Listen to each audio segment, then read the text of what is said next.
its power, and for another, the effects of it are far from over. In fact, the one-child policy is behind a lot of challenges facing China right now.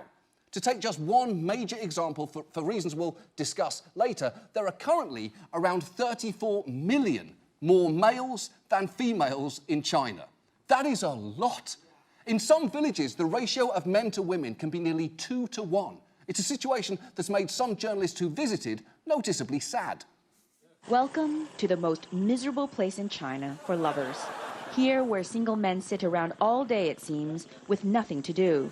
You come across them everywhere, listless and hopeless. Wow! That is so harsh!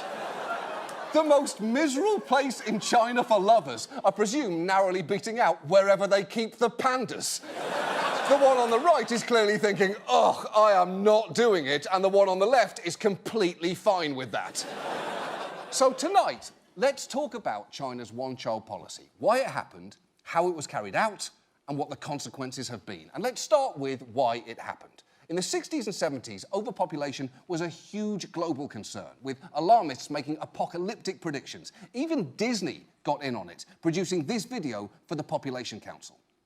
Suppose that in time, more and more children are born. The children will be sickly and unhappy, with little hope for the future. This picture can be true for countless families if the number of children born is left to chance. But fortunately, this need not happen anymore. Modern science has given us a key that makes possible a new kind of personal freedom: family planning. Family planning? Never heard of it. Okay. So first, I know that clip seems a little racially problematic, but let's remember, Disney also made Song of the South, so we're grading them on a very steep curve here.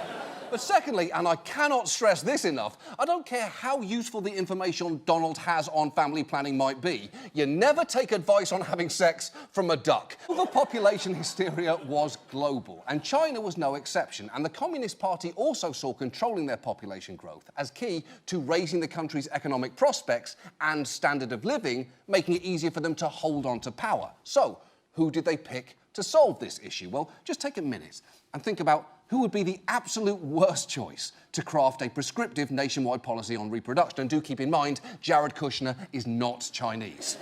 I'll give you the answer. It was actually the military.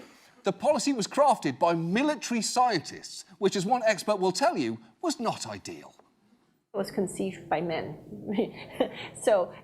These men were primarily missile scientists, who envisioned women as, in some ways like machines. What these men thought were that women's fertility, you can push it up or push it down like a switch. They didn't understand that that's not how things work. Yeah, she's absolutely right. Family planning isn't rocket science, and that's exactly why rocket scientists should not do it. It's the same reason we don't let OBGYNs launch babies into space and land them on the moon. Experts should stay in their lane.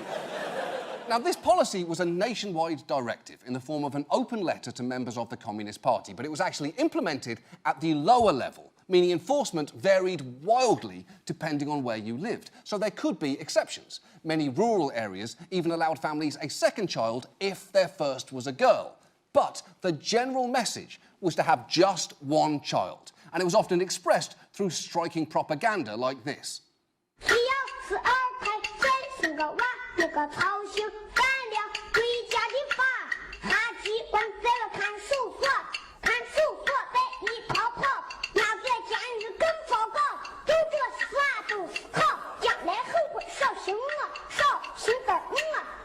Holy... That is undeniably effective.